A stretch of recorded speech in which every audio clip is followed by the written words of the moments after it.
ಸದ್ಯ ಭಾರತದ ಮಾರುಕಟ್ಟೆಯಲ್ಲಿ ಓಡಾಡುತ್ತಿರುವ ಒಟ್ಟು ಹಣ ಎಷ್ಟು ಗೊತ್ತಾ? ಬರೋಬ್ಬರಿ 42.3 ಲಕ್ಷ ಕೋಟಿ ರೂಪಾಯಿ. ನೋಟ್ ಬ್ಯಾನ್ ಆದ್ಮೇಲೆ ಇದೇ ಮೊದಲ ಬಾರಿಗೆ ಜನ ಅತಿ ಹೆಚ್ಚು ಕ್ಯಾಶ್ ಬಳಸ್ತಾ ಇದ್ದಾರೆ. ಇದು ಬ್ಯಾಂಕ್ಗಳಿಗೆ ನಡುಕ ಸೃಷ್ಟಿಸಿದೆ. ಜನ ಹೆಚ್ಚಿನ ಕ್ಯಾಶ್ ಬಳಸೋದು ದೇಶದ ಆರ್ಥಿಕತೆಗೆ ಒಳ್ಳೇದಾ ಅಥವಾ ಡೇಂಜರ್? ರಿಸರ್ವ್ ಬ್ಯಾಂಕ್ ಹೊಸ ನೋಟು ಪ್ರಿಂಟ್ ಮಾಡುವಾಗ ಯಾವೆಲ್ಲ ಲೆಕ್ಕಾಚಾರವನ್ನ ಹಾಕುತ್ತೆ, ಬನ್ನಿ ನೋಡೋಣ.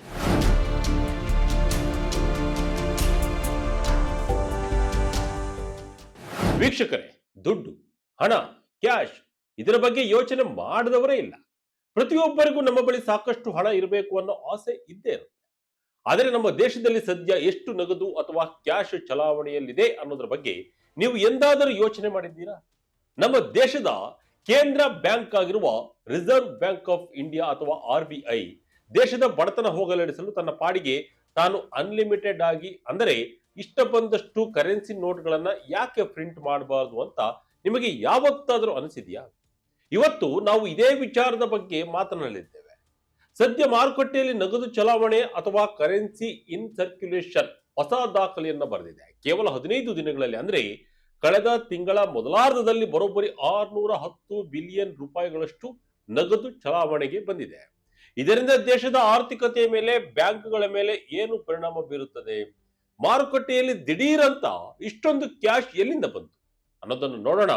ಅದರ ಜೊತೆ ಎಲ್ಲಕ್ಕಿಂತ ಮುಖ್ಯವಾಗಿ RBI ಹೊಸ ನೋಟುಗಳನ್ನ ಪ್ರಿಂಟ್ ಮಾಡುವಾಗ ಯಾವೆಲ್ಲ ಅಂಶಗಳನ್ನ ಗಮನದಲ್ಲಿ ಇಟ್ಟುಕೊಳ್ಳುತ್ತದೆ ಅನ್ನೋದನ್ನ ಈ ವಿಡಿಯೋದಲ್ಲಿ ಡೀಟೇಲ್ ಆಗಿ ನೋಡ್ತಾ ಹೋಗೋಣ. ಎಲ್ಲೂ ಸ್ಕಿಪ್ ಮಾಡದೆ ಈ ವಿಡಿಯೋ ನೋಡಿ. ದೇಶದಲ್ಲಿ ದಾಖಲೆ ಬರೆದ ನಗದು ಚಲಾವಣೆ. ಮಾರ್ಕೆಟ್ಗೆ 15 ದಿನಗಳಲ್ಲಿ 610 ಬಿಲಿಯನ್ ಎಂಟ್ರಿ.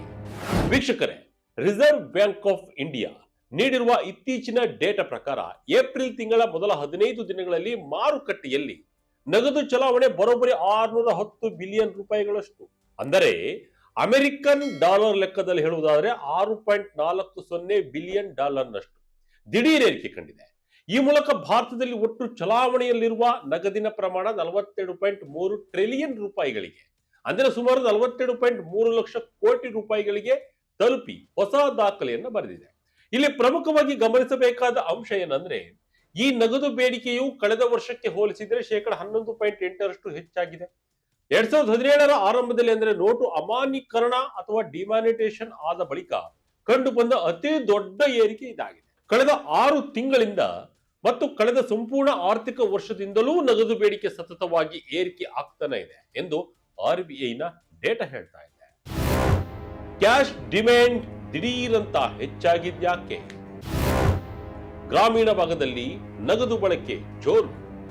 ವೀಕ್ಷಕರೇ, ಇಷ್ಟು ದಿನಗಳ ಕಾಲ GDP ಬೆಳವಣಿಗೆಗೆ ಹೋಲಿಸಿದ್ರೆ ನಗದು ಬೇಡಿಕೆ ಸ್ವಲ್ಪ ಮಟ್ಟಿಗೆ ಮಂದಗತಿಯಲ್ಲಿತ್ತು. ಆದರೆ ಈಗ ಇದು ವೇಗವಾಗಿ ಬೌನ್ಸ್ ಬ್ಯಾಕ್ ಆಗ್ತಾ ಇದೆ. ಇದಕ್ಕೆ ಪ್ರಮುಖ ಕಾರಣ ಗ್ರಾಮೀಣ ಭಾಗದಲ್ಲಿ ಹೆಚ್ಚಾಗಿರುವ ಬಲವಾದ ಬೇಡಿಕೆ. ಅಷ್ಟೇ ಅಲ್ಲ, ಕಳೆದ ಸೆಪ್ಟೆಂಬರ್ನಲ್ಲಿ ದೈನಂದಿನ ಬಳಕೆಯ ಹಲವು ವಸ್ತುಗಳ ಮೇಲಿನ ಸರಕು ಮತ್ತು ಸೇವಾ ತೆರಿಗೆ, ಅಂದರೆ GST ಕಡಿತ ಮಾಡಿದ್ದರಿಂದಲೂ ನಗದು ಬೇಡಿಕೆ ಹೆಚ್ಚಾಗಿದೆ. ಸ್ಟೇಟ್ ಬ್ಯಾಂಕ್ ಆಫ್ ಇಂಡಿಯಾದ ಗ್ರೂಪ್ ಚೀಫ್ ಎಕನಾಮಿಕ್ ಅಡ್ವೈಸರ್ ಆಗಿರುವ ಸೌಮ್ಯ ಕಾಂತಿ ಘೋಷ್ ಅವರು ಹೇಳುವ ಪ್ರಕಾರ ಬಡ್ಡಿ ದರಗಳು ಕಡಿಮೆಯಾಗಿರುವುದು ಕೂಡ ನಗದು ಬಳಕೆಗೆ ದೊಡ್ಡ ಮಟ್ಟದಲ್ಲಿ ಸಪೋರ್ಟ್ ಮಾಡಿದೆ. ವಿಶೇಷವಾಗಿ ಹಣವನ್ನ ಖರ್ಚು ಮಾಡುವ ಪ್ರವೃತ್ತಿ ಹೆಚ್ಚಿರುವ ಗ್ರಾಮೀಣ ಪ್ರದೇಶಗಳಲ್ಲಿ ಇದು ಎದ್ದು ಕಾಣ್ತಾ ಇದೆ. ಮತ್ತೊಂದು ಕುತೂಹಲಕಾರಿ ವಿಚಾರ ಎಂದರೆ, ಮಾರುಕಟ್ಟೆಯಲ್ಲಿ ಚಿನ್ನ ಮತ್ತು ಬೆಳ್ಳಿಯಂತಹ ಬೆಲೆಬಾಳುವ ಲೋಹಗಳ ಬೆಲೆಗಳು ಹೆಚ್ಚಾಗಿವೆ. ಇದರಿಂದಾಗಿ ಅನೇಕ ಮನೆಗಳಿಂದ ಹಳೆಯ ಚಿನ್ನ ಮತ್ತು ಬೆಳ್ಳಿಯನ್ನ ಮರುಬಳಕೆಗಾಗಿ ಅಥವಾ ರೀಸೈಕ್ಲಿಂಗ್ ಆಗಿ ಮಾರಾಟ ಮಾಡಲಾಗುತ್ತಿದ್ದು, ಇದು ಕೂಡ ಮಾರುಕಟ್ಟೆಯಲ್ಲಿ ನಗದು ಚಲಾವಣೆ ಹೆಚ್ಚಾಗಲು ಒಂದು ಕಾರಣವಾಗಿರಬಹುದು ಎಂದು ಅವರು ವಿಶ್ಲೇಷಣೆ ಮಾಡ್ತಾರೆ. ಜೊತೆಗೆ ಈ ಟೈಮ್ನಲ್ಲಿ ಪಂಚರಾಜ್ಯಗಳ ಅಸೆಂಬ್ಲಿ ಎಲೆಕ್ಷನ್ ಕೂಡ ಇದ್ದಿದ್ದರಿಂದ ನಗದು ಚಲಾವಣೆಯಲ್ಲಿ ಹೆಚ್ಚಳ ಆಗಿರಬಹುದು ಎಂದು ಕೂಡ ಹೇಳಲಾಗ್ತಿದೆ. ಬ್ಯಾಂಕ್ಗಳ ಲಿಕ್ವಿಡಿಟಿ ಮೇಲೆ ಬೀಳಲಿದೆಯಾ ಪೆಟ್ಟು? ಆರ್ಥಿಕ ತಜ್ಞರು ನೀಡುತ್ತಿರುವ ಎಚ್ಚರಿಕೆ ಏನು? ಮಾರುಕಟ್ಟೆಯಲ್ಲಿ ಇಷ್ಟೊಂದು ಪ್ರಮಾಣದ ಕ್ಯಾಶ್ ಓಡಾಡ್ತಿರುವುದು ಸಾಮಾನ್ಯ ಜನರಿಗೆ ಖುಷಿ ಕೊಡಬಹುದು, ಆದರೆ ಬ್ಯಾಂಕಿಂಗ್ ವ್ಯವಸ್ಥೆಗೆ ಇದು ಸ್ವಲ್ಪ ಟೆನ್ಷನ್ ತಂದಿದೆ.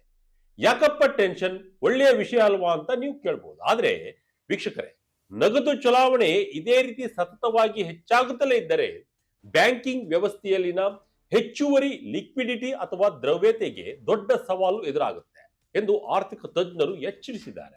ಬ್ಯಾಂಕ್ಗಳ ಆರ್ಥಿಕ ಚಟುವಟಿಕೆಗಳನ್ನ ಬೆಂಬಲಿಸಲು ಸಾಕಷ್ಟು ಹಣವನ್ನ ನಮ್ಮ ಬಳಿ ಇಟ್ಟುಕೊಳ್ಳಲು ರಿಸರ್ವ್ ಬ್ಯಾಂಕ್ ಪ್ರಯತ್ನಿಸುತ್ತಿರುತ್ತದೆ.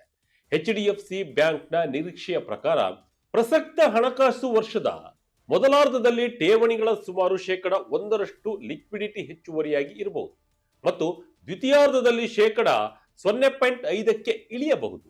ಈ ಬಗ್ಗೆ ಮಾತನಾಡಿರುವ ಆರ್ಥಿಕ ತಜ್ಞೆ ಸಾಕ್ಷಿ ಗುಪ್ತಾ, ಹಣದುಬ್ಬರ ಏರಿಕೆ, ಗ್ರಾಮೀಣ ಬೇಡಿಕೆಯಲ್ಲಿ ಮತ್ತಷ್ಟು ವೇಗ ಮತ್ತು ರಾಜ್ಯ ಚುನಾವಣೆಗಳ ಪ್ರಭಾವದಿಂದಾಗಿ ನಗದು ಚಲಾವಣೆ ಹೆಚ್ಚಾಗಿಯೇ ಉಳಿದರೆ ಲಿಕ್ವಿಡಿಟಿ ಬ್ಯಾಲೆನ್ಸ್ ಮತ್ತಷ್ಟು ಕೆಳಮಟ್ಟಕ್ಕೆ ಕುಸಿಯಬಹುದು ಎಂದಿದ್ದಾರೆ. RBI ಕೂಡ ಮಾರ್ಚ್ನಲ್ಲಿಯೇ ಈ ಬಗ್ಗೆ ಒಂದು ಅಂಶವನ್ನು ಸ್ಪಷ್ಟಪಡಿಸಿದೆ.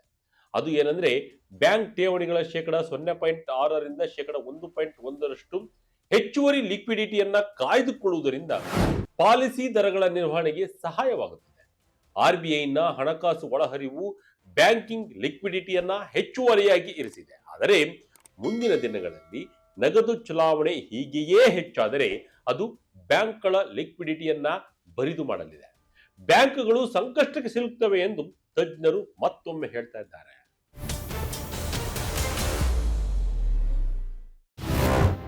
ಭಾರತದಲ್ಲಿ ಎಷ್ಟು ದುಡ್ಡು ಚಲಾವಣೆಯಲ್ಲಿದೆ? ವೀಕ್ಷಕರೇ, ಭಾರತದಲ್ಲಿ ಎಷ್ಟು ಹಣವಿದೆ ಎಂದು ನೀವು ಕೇಳಬಹುದು. ಸದ್ಯಕ್ಕೆ ಲಭ್ಯವಿರುವ ಡೇಟಾ ಪ್ರಕಾರ ಏಪ್ರಿಲ್ 2026ರ ಹೊತ್ತಿಗೆ ಭಾರತದಲ್ಲಿ ಚಲಾವಣೆಯಲ್ಲಿರುವ ಒಟ್ಟು ನಗದು, ಇದರಲ್ಲಿ ಬ್ಯಾಂಕ್ ನೋಟುಗಳು ಮತ್ತು ನಾಣ್ಯಗಳು ಎರಡನ್ನ ಸೇರಿಸಿದರೆ ಅಂದಾಜು 41.68 ಟ್ರಿಲಿಯನ್ ರೂಪಾಯಿಗಳು, ಅಂದರೆ ಸುಮಾರು 41.68 ಲಕ್ಷ ಕೋಟಿ ರೂಪಾಯಿ ಆಗಿದೆ. ಈ ಆರ್ಥಿಕ ವರ್ಷದಲ್ಲಿ ಚಲಾವಣೆಯಲ್ಲಿರುವ ನಗದು 11.9ರಷ್ಟು ಏರಿಕೆ ಕಂಡಿದೆ. CEIC ಡೇಟಾ ಬೇಸ್ ವರದಿಯ ಪ್ರಕಾರ ಏಪ್ರಿಲ್ 15ರಂದು ನಗದು ಚಲಾವಣೆ ಸುಮಾರು 42.28 ಟ್ರಿಲಿಯನ್ ರೂಪಾಯಿಗಳಷ್ಟಿತ್ತು. ಇಲ್ಲಿ ಗಮನಿಸಬೇಕಾದ ಮತ್ತೊಂದು ಅಂಶವೆಂದರೆ, ಈ 41.68 ಲಕ್ಷ ಕೋಟಿ ರೂಪಾಯಿಗಳು ಪ್ರಸ್ತುತ ಬಳಕೆಯಲ್ಲಿರುವ ನೋಟುಗಳು ಮತ್ತು ನಾಣ್ಯಗಳ ಟೋಟಲ್ ವ್ಯಾಲ್ಯೂವನ್ನ ಮಾತ್ರ ಪ್ರತಿನಿಧಿಸುತ್ತದೆ. ಇದು 1947ರಿಂದ ಮುದ್ರಿಸಲಾದ ಒಟ್ಟು ಮೊತ್ತವಲ್ಲ. ಯಾಕೆಂದರೆ ಹಾನಿಗೊಳಗಾದ ನೋಟುಗಳನ್ನ ಅಥವಾ ನೋಟು ಅಮಾನ್ಯೀಕರಣದಂತಹ ನೀತಿಗಳ ಕಾರಣದಿಂದ ಹಳೆ ನೋಟುಗಳನ್ನ ಆಗಾಗ್ಗೆ ಚಲಾವಣೆಯಿಂದ ಹಿಂಪಡೆಯಲಾಗುತ್ತದೆ. ಆದ್ದರಿಂದ ಅದೆಲ್ಲವೂ ಇಲ್ಲಿ ಗಣನೆಗೆ ಬರಲ್ಲ. ಕೇವಲ ಚಲಾವಣೆಯಲ್ಲಿರುವ ನೋಟುಗಳು ಹಾಗೂ ನಾಣ್ಯಗಳನ್ನ ಮಾತ್ರ RBI ಗಣನೆಗೆ ತೆಗೆದುಕೊಳ್ಳುತ್ತದೆ. ನೋಟು ಪ್ರಿಂಟ್ ಮಾಡೋಕೆ ಎಷ್ಟು ಖರ್ಚಾಗುತ್ತೆ? ಇನ್ನು ನಮ್ಮ ದೇಶದಲ್ಲಿ ಚಲಾವಣೆಯಲ್ಲಿರುವ ಒಟ್ಟು ಕರೆನ್ಸಿ ಮೌಲ್ಯದಲ್ಲಿ ಬಹುಪಾಲು 500 ರೂಪಾಯಿದು 2000 ರು ನೋಟು ಇತ್ತು. ಆದರೂ ಅದನ್ನ 2023ರ ಮೇನಲ್ಲಿ RBI ವಾಪಸ್ ಪಡೆದಿದೆ. ಇಲ್ಲಿಯವರೆಗೂ RBIಗೆ 98.47ರಷ್ಟು ನೋಟುಗಳು ವಾಪಸ್ ಆಗಿವೆ. 2000 ರೂಪಾಯಿ ನೋಟುಗಳ ಮೌಲ್ಯವೇ 3.56 ಲಕ್ಷ ರೂಪಾಯಿ ಇತ್ತು. ಆದರೆ ಈಗ ಅದು 5451 ಕೋಟಿ ರೂಪಾಯಿಗೆ ಇಳಿದಿದೆ.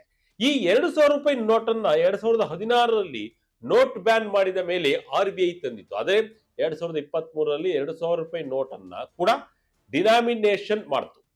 ಈಗ ಸದ್ಯ ಭಾರತದಲ್ಲಿ 10 ರೂಪಾಯಿ, 20 ರೂಪಾಯಿ, 50 ರೂಪಾಯಿ, 100 ರೂಪಾಯಿ, 200 ರೂಪಾಯಿ, 500 ರೂಪಾಯಿ ನೋಟ್ಗಳು ಚಾಲ್ತಿಯಲ್ಲಿವೆ. ಈಗ ಇದಕ್ಕೆ ಇನ್ನೊಂದು ಅಂಶವನ್ನ ಆಡ್ ಮಾಡೋಣ. ಟೈಮ್ಸ್ ಆಫ್ ಇಂಡಿಯಾ ವರದಿಯ ಪ್ರಕಾರ ನೋಟುಗಳನ್ನು ಮುದ್ರಿಸುವ ವೆಚ್ಚ ಕೂಡ ದಿನದಿಂದ ದಿನಕ್ಕೆ ಹೆಚ್ಚಾಗ್ತಿದೆಯಂತೆ. 2025ರ ಆರ್ಥಿಕ ವರ್ಷದಲ್ಲಿ ನೋಟು ಮುದ್ರಣಕ್ಕೆ ವೆಚ್ಚ 25%ರಷ್ಟು ಏರಿಕೆಯಾಗಿದ್ದು ಬರೋಬ್ಬರಿ 6372.8 ಕೋಟಿ ರೂಪಾಯಿಗಳಿಗೆ ತಲುಪಿತ್ತು. ಭಾರತದಲ್ಲಿ ಕರೆನ್ಸಿ ಮುದ್ರಣ ಮತ್ತು ಚಲಾವಣೆಯನ್ನ RBI ನಿರ್ವಹಿಸುತ್ತದೆ. ಭಾರತೀಯ ರಿಸರ್ವ್ ಬ್ಯಾಂಕ್ ನೋಟು ಮುದ್ರಣ ಲಿಮಿಟೆಡ್ ಮತ್ತು ಭಾರತ ಸರ್ಕಾರ ಜಂಟಿಯಾಗಿ ಈ ನೋಟುಗಳನ್ನ ಪ್ರಿಂಟ್ ಮಾಡ್ತವೆ ಅನ್ನೋದು ನಿಮಗೆಲ್ಲರಿಗೂ ಕೂಡ ಗೊತ್ತಿರಲಿ. RBI ಯಾಕೆ ಇಷ್ಟ ಬಂದಷ್ಟು ನೋಟ್ ಪ್ರಿಂಟ್ ಮಾಡಲ್ಲ? ಹಣಕಾಸು ಮುದ್ರಣದ ಹಿಂದಿನ ದೊಡ್ಡ ಸೀಕ್ರೆಟ್ ಏನು? RBI ಯಾಕೆ ಅನ್ಲಿಮಿಟೆಡ್ ಆಗಿ ನೋಟ್ ಪ್ರಿಂಟ್ ಮಾಡಲ್ಲ ಅನ್ನೋ ಪ್ರಶ್ನೆ ನಿಮಗೆ ಬಂದಿರುತ್ತೆ. ವೀಕ್ಷಕರೇ, ನಮಗೆಲ್ಲರಿಗೂ ಕಾಡುವ ಅತಿ ದೊಡ್ಡ ಪ್ರಶ್ನೆ ಅಂದ್ರೆ ಇದೆ. ಆರ್ಥಿಕ ಬಿಕ್ಕಟ್ಟಿನ ಸಂದರ್ಭದಲ್ಲಿ ಅಥವಾ ದೇಶದ ಬಡತನ ನೀಗಿಸಲು ರಿಸರ್ವ್ ಬ್ಯಾಂಕ್ ಆಫ್ ಇಂಡಿಯಾ ಯಾಕೆ ಮಿತಿಮೀರಿ ಅನಿಯಮಿತವಾಗಿ ಕರೆನ್ಸಿಯನ್ನ ಮುದ್ರಿಸಲು ಸಾಧ್ಯವಿಲ್ಲ? RBIಗೆ ಈ ಪವರ್ ಇಲ್ಲವೇ ಅನ್ನೋದು ಅನೇಕರ ತಪ್ಪು ಕಲ್ಪನೆ. ಇದಕ್ಕೆ ಉತ್ತರವನ್ನ ನಾವು ಅಂದುಕೊಂಡಷ್ಟು ಸರಳವಿಲ್ಲ. ಇದು ಕೇವಲ ಪ್ರಿಂಟಿಂಗ್ ಮಿಷಿನ್ ಆನ್ ಮಾಡಿ ನೋಟ್ ಪ್ರಿಂಟ್ ಮಾಡುವ ಕೆಲಸವಲ್ಲ.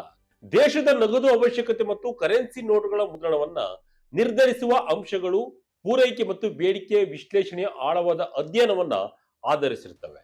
ಹೊಸ ಕರೆನ್ಸಿಯನ್ನ ಮುದ್ರಿಸುವಾಗ RBI ಈ ಒಂದಿಷ್ಟು ಪ್ರಮುಖ ಅಂಶಗಳನ್ನ ಗಣನೆಗೆ ತೆಗೆದುಕೊಳ್ಳುತ್ತದೆ. ಅದರಲ್ಲಿ ಮೊದಲನೇದು ಹಣದುಬ್ಬರ ಅಥವಾ ಇನ್ಫ್ಲೇಷನ್. ನಾವು ಕಷ್ಟಪಟ್ಟು ದುಡಿದ ಹಣಕ್ಕೆ ಒಂದು ಮೌಲ್ಯ ಇರ್ಬೇಕು ತಾನೆ. ನಮ್ಮ ಉಳಿತಾಯದ ಹಣ ನಮ್ಮ ಮೌಲ್ಯವನ್ನ ಕಳೆದುಕೊಳ್ಳಬಾರದು ಎಂದರೆ ಮಾರುಕಟ್ಟೆಯಲ್ಲಿ ಮಿತಿ ಮೀರಿದ ಹಣ ಇರಬಾರದು.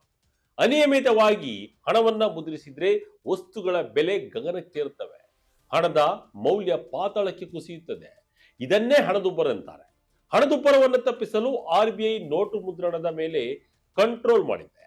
ಎರಡನೇ ಅಂಶ ದೇಶದ GDP. ಒಂದು ದೇಶದ ಒಟ್ಟು ಆಂತರಿಕ ಉತ್ಪನ್ನ ಅಥವಾ GDPಯು ಜನರ ಬಳಕೆ, ಸರ್ಕಾರಿ ವೆಚ್ಚ, ಹೂಡಿಕೆಗಳು ಮುಂತಾದವುಗಳನ್ನು ಒಳಗೊಂಡಿರುತ್ತದೆ. ನಮ್ಮ ದೇಶದ ರಫ್ತುಗಳು ಆಮದುಗಳಿಗಿಂತ ಹೆಚ್ಚಾದಾಗ ನಾವು ವ್ಯಾಪಾರ ಹೆಚ್ಚಳ ಹೊಂದಿದ್ದೇವೆ ಎನ್ನಲಾಗ್ತದೆ. GDP ಬೆಳವಣಿಗೆಯ ಜೊತೆಗೆ ಕರೆನ್ಸಿ ಪೂರೈಕೆಯು ಬ್ಯಾಲೆನ್ಸ್ ಆಗಿರಬೇಕು, ಇಲ್ಲದಿದ್ದರೆ ಆರ್ಥಿಕ ಲೆಕ್ಕಾಚಾರಗಳು ಬುಡಮೇಲಾಗ್ತವೆ.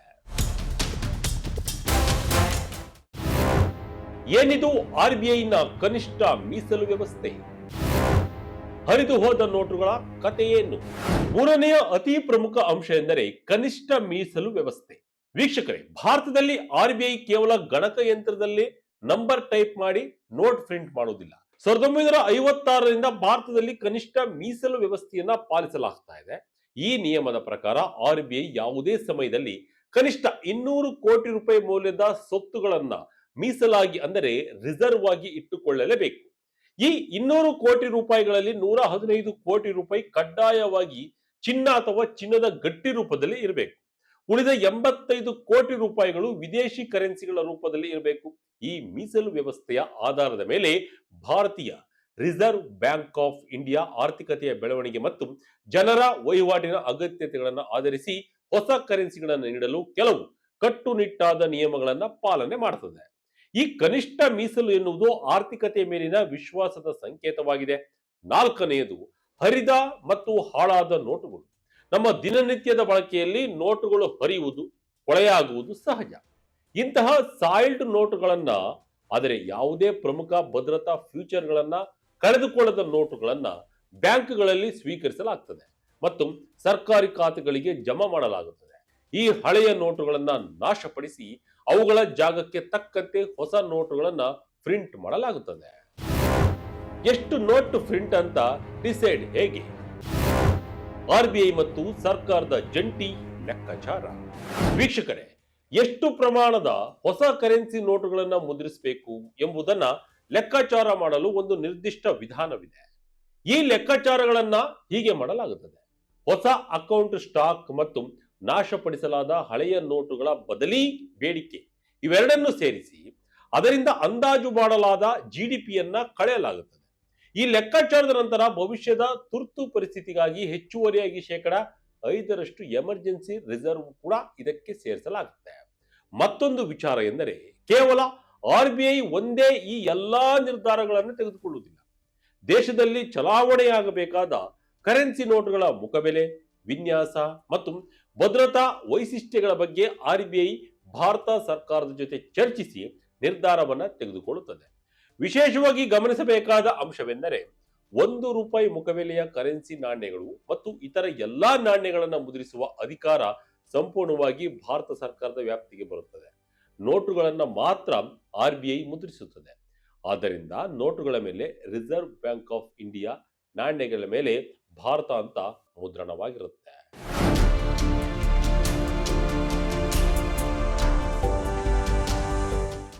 ಒಟ್ಟಿನಲ್ಲಿ ಮಾರುಕಟ್ಟೆಯಲ್ಲಿ ದಿಢೀರಂತ 42.3 ಲಕ್ಷ ಕೋಟಿ ರೂಪಾಯಿಗಳಷ್ಟು ನಗದು ಚಲಾವಣೆ ಆಗ್ತಿರುವುದು ಆರ್ಥಿಕತೆಯ ದೃಷ್ಟಿಯಿಂದ ಒಂದು ದೊಡ್ಡ ಬೆಳವಣಿಗೆ. ಗ್ರಾಮೀಣ ಭಾಗದಲ್ಲಿ ಜನರ ಕೈಯಲ್ಲಿ ಹಣ ಓಡಾಡ್ತಿರುವುದು ಆರ್ಥಿಕತೆಗೆ ಒಳ್ಳೆಯದೇ ಆದರೂ ಬ್ಯಾಂಕುಗಳಲ್ಲಿ ಲಿಕ್ವಿಡಿಟಿ ಕಡಿಮೆ ಆದರೆ ಅದು ಸಾಲ ವಿತರಣೆ ಮತ್ತು ಬಡ್ಡಿ ದರಗಳ ಮೇಲೆ ಪರಿಣಾಮ ಬೀರಬಹುದು.